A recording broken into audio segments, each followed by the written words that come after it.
a strong pour and everything you got into a paycheck Friday night. You're a power stroke, diesel backhoe riding king, 18-wheeler driving, living life in between the lines of clocking in and quitting time. But then the six-string circus comes to town, we hang them speakers. Hello, everyone. I'm Larry Ridley, and this is the NFL on EA Sports. The time for talk is over as we are just mere moments away from the Super Bowl. Two teams now have a chance to prove they are the best. It's the Seahawks going up against the Chiefs. So the time has come. Let's send you out to the stadium and join the two men that will have the Super Bowl call. Here are Brandon Guyton and Charles Davis. Larry, thank you. The renovations, they have certainly transformed this place as EA Sports welcomes you to beautiful Miami, Florida. We count down to kickoff in what should be an epic one here between the Seattle Seahawks and the Kansas City Chiefs.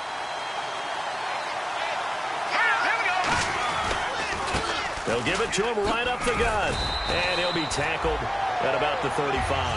8 yards on the pickup, and now they'll have some options on second and short.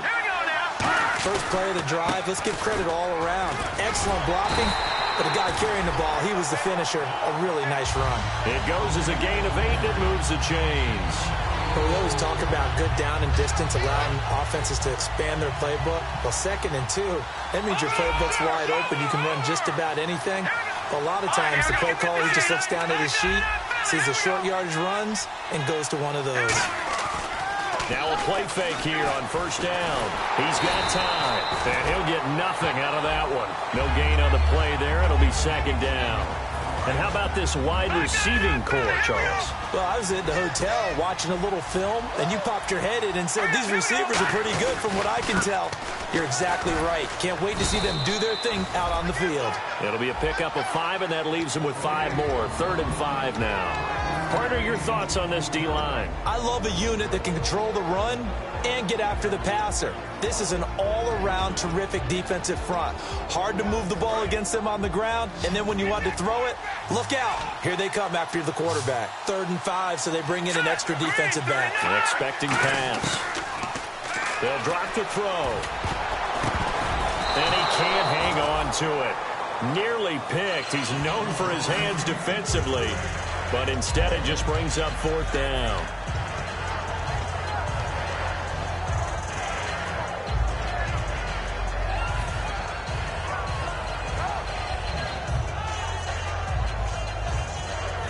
And this may be a big early turning point in this Super Bowl. They're going to go for it on 4th down here.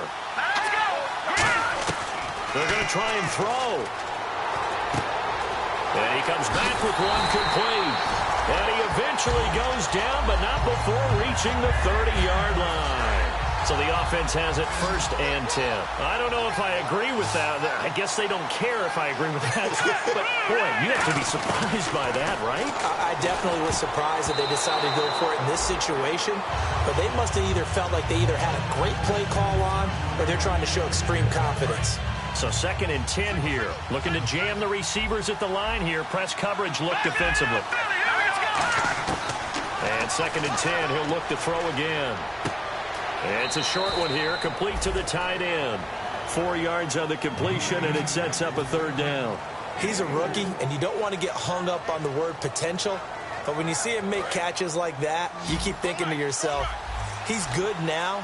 He's got a chance to be great with plenty of work. On 3rd down, he'll drop to throw. Nowhere to go here. He lost the football. And the Seahawks have picked it up. And his guys are going to take over at the 34-yard line.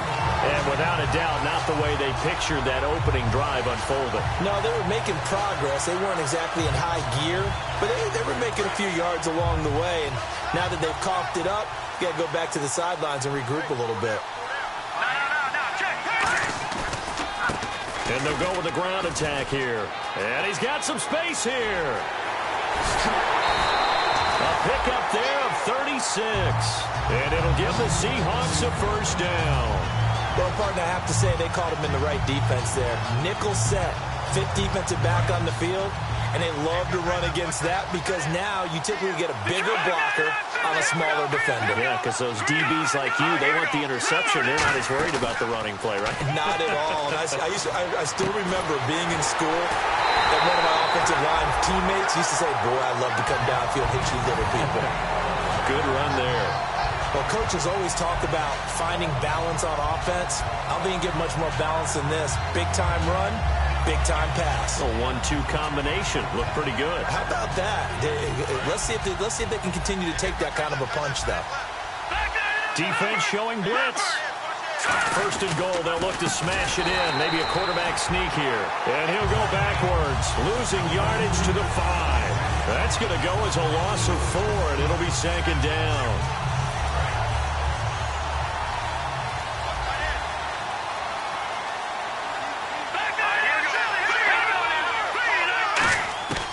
Now they'll throw here, out of the gun. Flushed out right. Did he get the feet down? Yes! Touchdown! Brandon Cooks from 4 yards out. And the Seahawks have taken a first-quarter lead. So he scrambled right, but was able to look back toward the middle of the end zone to find the target. As you know, in this game, sometimes you just have to know when to break the rules because we all know most guys throwing the football are taught never throw back into the middle of the field on a scramble. He did it and got away with it for a touchdown. Instinct sometimes, right? They just take over. Instinct and vision. Sometimes you just see people who are open, you're able to get it to them. And the Chiefs now getting set to go. And last time the turnover on the fumble, and they were in enemy territory, so that had to be very frustrating. Down on the scoreboard here, can't do it again. You nailed every part of what was frustrating. Down on the scoreboard, had a drive going, had pushed it past the 50-yard line, so they thought they were in striking distance, and to come away with nothing, not a good feeling at all, to put it mildly. Now they can't afford to do that again. Yeah, now can they get that bad taste out of their mouth here? Looking to throw. And he takes a shot on the release as this will be incomplete. Not too many things get to a quarterback of this magnitude, but I think it's safe to say that pressure can get to any quarterback. He's obviously a great franchise quarterback, but felt the pressure, threw it incomplete. And the offense looking to pick up the first down after the second down incompletion. And on 3rd and 15, we see the dime look, 6 DBs on the field. Playing pass all the way, escaping the pressure right. He's going to run, but he's got a long way to go. And down he'll go at the 25. NFL teams last year a little under 50% on 4th down conversions. This is a bit tougher. 4th and 4. Now whistles come in. We're going to get a timeout here by the offense. And that's their second charge timeout here in this first quarter. They're down to 1 remaining.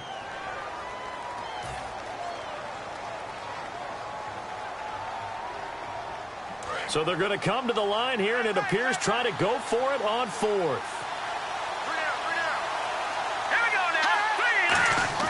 They're indeed going for it as they look to throw. And he's got his man on the out route. That'll be a gain of 15 yards. And on 4th down, they're able to convert and move the sticks. Both sides were holding their breath there on that 4th down play, and the offense can breathe a sigh of relief. And both knew exactly where the first down markers were. You know the defense is trying to guard those sticks and try and keep people in front. But somehow, some way, those guys found a way to pick it up. And he'll get this up past the 45 to the 47. 7 yards on the pickup there, and it'll leave him with a 2nd and 3. Some runs are blocked so well, you almost forget that someone has to carry the ball to gain the yardage. The leverage by the offensive line to create space up front, really well done. So many teams want to throw the ball in this situation nowadays, but I love watching a team that has enough confidence to go ahead and run the football. In that situation, that's almost a tendency breaker. Pretty nice coverage there, but a missed opportunity for an interception. Let's face it, a lot of these defenders, they've got it all. Speed, athleticism, hands, a little bit questionable.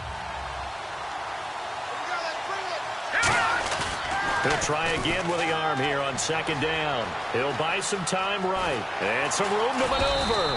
And he slides to avoid the hit. They pick up 12 on the play there, and they move the chains. Partner, he was going through his progressions. Not there, not there. After about the third one, he decided he better pull it down and run for it. And he slides down and avoids the hit for good measure. And they'll try the ground game here with the running back. Officially no gain on the play, and it's second down. Nice job there defensively to clamp down because really they've been on their heels this drive. Agreed, and they really needed that one for confidence, just to feel a little bit better. But I don't know if I would be daunted by them stopping me on one run. This drive has gone pretty well. I could come right back at them. A nickel look by Seattle on third down. Yep, 5 defensive backs now. Back to throw here. They'll roll him out right. Oh, he's got a man wide open, complete. That goes for a gain of 31. There will always be a place for methodically marching the ball downfield. But when you can pick it up in big chunks and strike like that, have explosive plays, that's often the difference in winning and losing. Those types of plays that can knock a defense off balance, that'll drive a team towards a victory. And he is met at the line of scrimmage, and he goes down right there. Nothing on that one. It'll be second down. Okay, no score on that play, but this guy's been a touchdown machine all year long. You know they trust him with the football. No gain on the play there. They're going to need to come up with something better here on 3rd and goal. Back now with Charles Davis. I'm Brandon Gaudin as the Chiefs in possession of the football as we begin the second quarter. And they'll come up looking to keep this drive moving.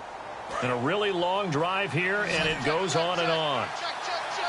Defense may be thinking pass. They come out in the nickel on 3rd and goal.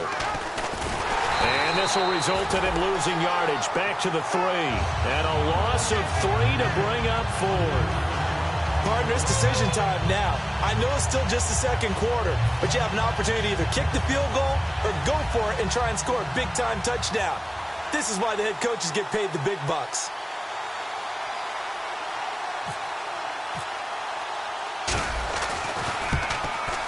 And his kick is indeed good. And they are on the board, but still trailing. It's 7-3. So a 15-play drive. Can't believe that only resulted in 3, but it did. That is somewhat amazing, isn't it? When you hold the ball that long, run offense that well, yet only put 3 points on the board, it has to be a little bit of a disappointment, doesn't it? Has to. And last year, that would have been a net gain of 5 on the return. This year, he stopped where he would have been if he had taken a knee, and that's at the 25. The Seahawks offense now, they get set to go back to work. And they were able to punch it in the end zone last time. They'll be looking to do that again here for the defense. Obviously, they'll be looking to stop them from punching it back in the end zone. It always is punch-counter-punch, isn't it? And which team has the advantage? Well, let's just go back. Last time on offense,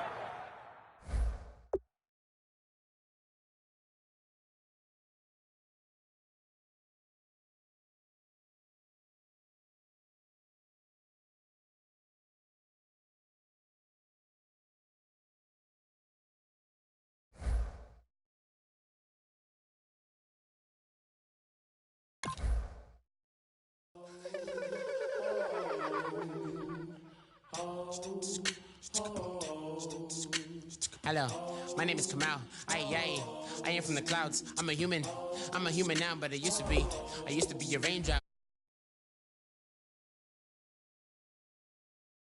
I make them levitate and circle with the birds. I don't need to force it, I let it occur. Whatever occurs, thank you. Feel like I was touched by an angel. Once again, a whole nother angle. I got a lot of holes in my ankle. I got a lot of love and a whole lot of ignorance. And that's a good thing if you want to relate. I'm just trying to relate. I'm just trying to relate. I'm just trying to relate. I'm just trying to relate. Presence. Now. Presence. Come out.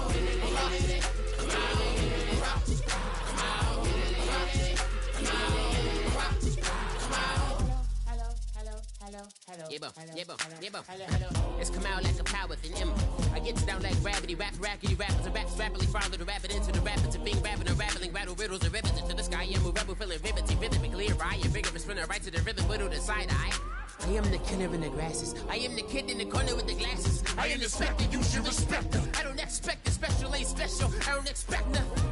I'm just really glad I can say something. It's a blessing. Ain't no stress affecting my presence. But sometimes the pressure keep pressing.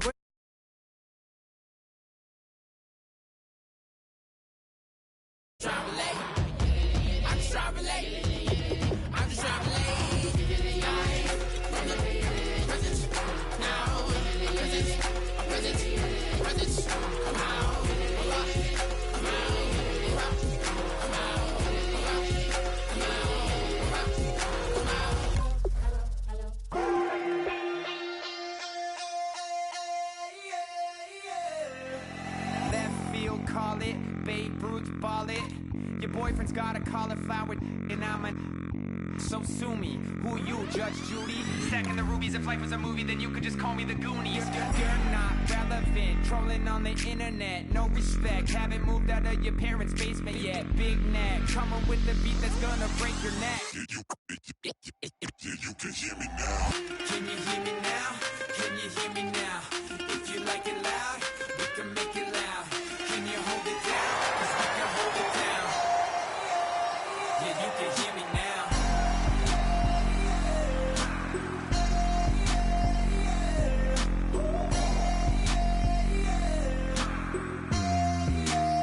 Yeah, you can hear me now. Turn it up to 11. Blow it up, straight to heaven. Dropping big beats, all they gotta. Hello, everyone. I'm Larry Ridley. Welcome to the NFL on EA Sports. The time for talk is over as we are just mere moments away from the Super Bowl. Two teams now have a chance to prove they are the best. It's the Seahawks going up